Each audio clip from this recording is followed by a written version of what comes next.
Hi everyone, it's time for another review of a country CD, so out there in the world.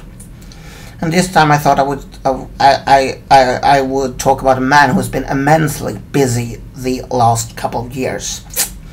For those of you who haven't heard the name Doug Seegers, perhaps an introduction is in is place. A Swedish country singer called Jill Johnson frequently goes to Nashville, where she has recorded CDs and writes music together with female singwriters.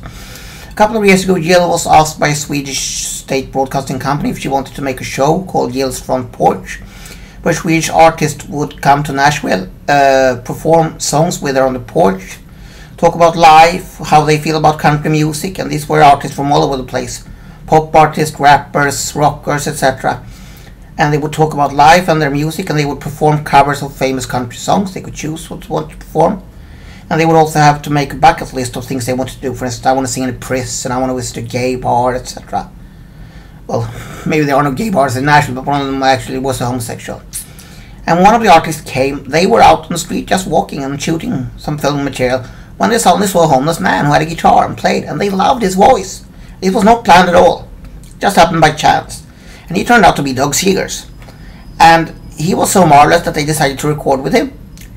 And apart from recording a couple of songs on the soundtrack that was released, he was given a record deal with Jill's record company. So he has released, in the last, I think, 2 years, he has released a debut CD. This, which is his second normal country CD. He has released a Christmas CD. He has released a duet CD with Jill Johnson. And there's also been Cinderella Man, a special documentary chronologically, a documentary about his life that's also available to buy on DVD. And he has been touring a lot in Sweden. However, his first major tour of Sweden was last autumn, so had been cancelled, not because of bad ticket sales, but because he had to go to the States and promote himself. And he is not just a singer, he is a mean-ass guitar slinger. He plays the acoustic guitar apart from singing, and he also writes his own music. His new CD, his second, like I said, straightforward country album, is called Walking on the Edge of the World. The CD features 12 songs, and he has written most of them himself. The title track is a hard stone rocker that sounds a bit like something from the 70s.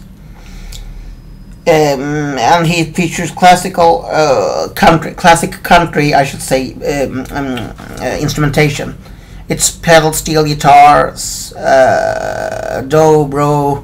He has lap steel, and when he chooses to record, he records in Nashville with the A-list players. Al Perkins on lap steel, Bobby Williams on guitar, Chris Stone behind the bass, and on guitar also Will Kimbrough, who has produced this CD. And like I said, he's written most of the tracks himself. 2 tracks, which are tender ballads, features a string section. And there are horns on a couple of tracks, and a horn section, or just simple saxophone on one. And those are, of course, the wonderful Jim Hoke often plays them. Another person who's frequently featured on this CD is Elizabeth Cook. She is singing harmony vocals with him on the CD. And apart from doing his own songs, he also does a couple of covers. The CD ends with Steve Siskin and James Chamblin's Don't Laugh at Me, which he sings with just his acoustic guitar accompanying him. He also does a cover of the Jim Lauderdale Frank Dykes song If I Were You, and there he does a duet with Buddy Miller.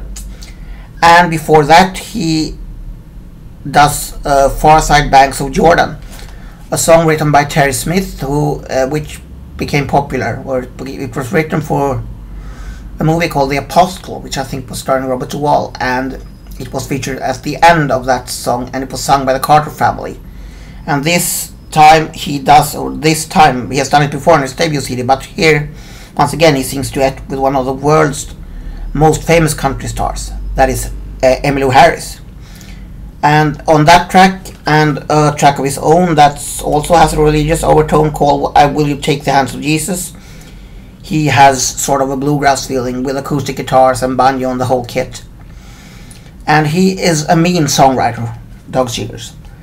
As a vocalist, I love his husky, a bit of rounded voice. It sounds that it has edges, and he has a nice voice, but not one of the most distinctive ones. I know better country singers than him. But he's an excellent singer-songwriter, and he sings his own material. The lyrics are not included in this book, but it's deep. It's deep shit, man. Sorry about the word phrasing there, but it's deep. It's very deep, and you notice that this is a man who's been around. He knows how his way around the skids and everything. And although I don't like all of his songs to 100%, I will still recommend this. This is the best Swedish country record in a long time. I like him a lot. He is a good country singer, and with the help of international pros and guests, he has released a marvelous second album, which any country lover should acquire if you have the possibility to do so. I am not certain whether it's been released abroad, outside from Sweden, or not. Thank you for watching.